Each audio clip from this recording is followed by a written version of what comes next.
Senhores, eu sou de uma região que foi a mais afetada por desastre climático no Brasil.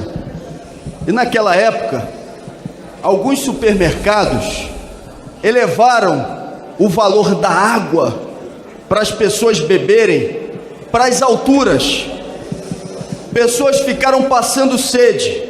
Aí vocês querem me dizer que o cidadão que numa circunstância como essa foi lá e pegou água para beber tem que ter uma qualificadora porque ela já está sendo penalizada 2 vezes por uma tragédia? O cidadão que não teve condições de comer por conta de uma tragédia vai ser 2 vezes penalizado porque foi pegar comida. O discurso de lá é hipócrita e nós não caímos nele. É só o filho do presidente da República não tentar me interromper no microfone. Ficaram evidentes os casos onde pessoas realizaram furtos a partir de condições extremas. O governo de Jair Bolsonaro levou mais de 30 milhões de pessoas a passar fome no Brasil.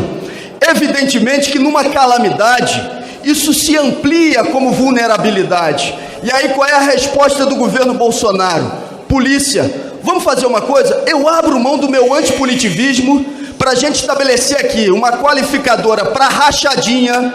Eu abro mão aqui do meu antipunitivismo para a gente estabelecer uma qualificadora para o dinheiro entregue no beco do orçamento secreto, com o aliado do senhor Arthur Lira e de vocês, lá no município de Alagoas. Vamos estabelecer uma qualificadora para isso? Isso vocês não querem, porque vocês roubam dinheiro público da maioria dos brasileiros. Com a palavra, a deputada Maria do Rosário. Presidente, nós do PT, o líder Afonso Florencio, inclusive, me orientava agora, que nós estávamos em diálogo com o Paulinho da Força, que é o relator. Nós temos destaques importantes para garantir direitos. Para nós, esse aspecto é fundamental.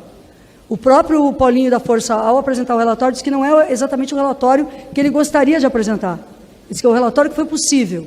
Nós gostaríamos de compreender do relator o que ele precisou mover no relatório. Mas eu peço aí que tenhamos muita atenção aos destaques, porque sem os destaques fica insustentável a matéria. E, além disso, eu queria referir aqui que nós estamos vivendo um período, praticamente às vésperas das eleições deste ano, com graves ameaças, em todos os sentidos. O povo brasileiro, primeiro, quer ter a certeza de que a Constituição está em vigor. E eu quero dizer a vocês, com toda responsabilidade que exercemos, deputado Bira, deputado Afonso, neste plenário, a Constituição está em pleno vigor. Quem não cumpre a Constituição é o presidente da República. Quem não observa a sua responsabilidade ao governar o Brasil é o presidente da República, que ameaça o país, que todos os dias vem com novidades e ataques em um país já marcado por tanto sofrimento, por pessoas que vivem nas ruas, por pessoas que tinham casa e agora não têm, por pessoas que tinham comida na mesa e hoje não têm, por pessoas que tinham a expectativa de chegar à universidade e neste momento não tem. Então as eleições que se aproximam têm um significado fundamental. Elas representam a esperança de um povo por mudança. Há muitos eleitores e eleitoras que nas últimas eleições se deixaram levar por tantas fake news, por tantas mentiras, inclusive dos veículos de comunicação mais importantes do Brasil, que disseram que era uma escolha difícil. Ora, se havia alguma dificuldade em escolher entre o professor Fernando Haddad e o atual mandatário da nação, ou o antinacional Jair Bolsonaro, que se encontra na presidência da República. Há um ataque todos os dias à soberania, há um ataque todos os dias à democracia, há um ataque todos os dias à economia, há um ataque todos os dias ao povo brasileiro, e é por isso que o que nós, do ambiente político institucional desta Câmara, de Ulisses Guimarães, de Tancredo, de Lula e de tantos e tantos outros, de uma Benedita da Silva ou de uma Erundina, com quem temos a honra de compartilhar esse plenário, temos que oferecer esperança. Esperança.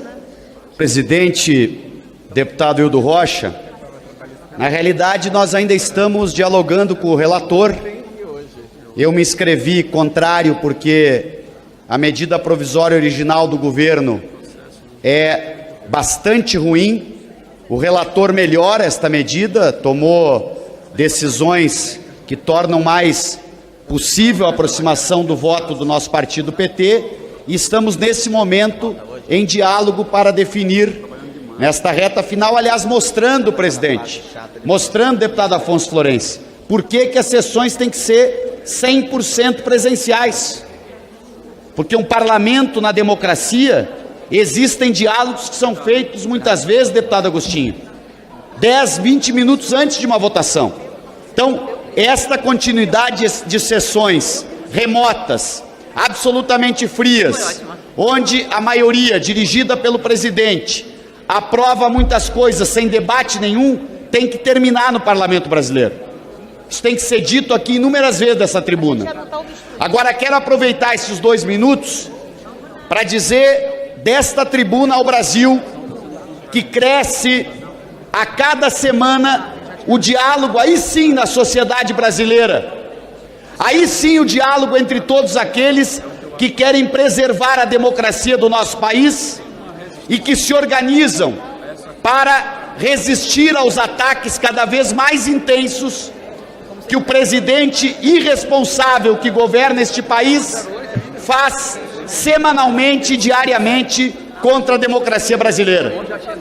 Nós aplaudimos desta tribuna a decisão de caráter absolutamente pluripartidário, deputada Maria do Rosário, de inúmeras pessoas que não têm partido e que vão lançar um grande manifesto à nação no dia 11 agora, defendendo a democracia brasileira. E não adianta o Bolsonaro colocar no Twitter dele que ele tem o seu próprio manifesto.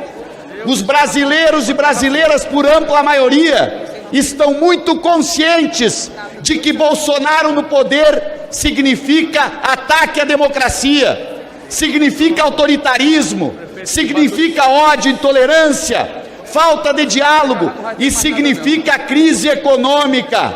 Crise econômica, deputada Lídice da Mata, desemprego, inflação, preços descontrolados, porque este irresponsável que governa o país passa uma semana atrás da outra desestabilizando as instituições, desestabilizando a economia brasileira. E eu peço 30 segundos para concluir, presidente.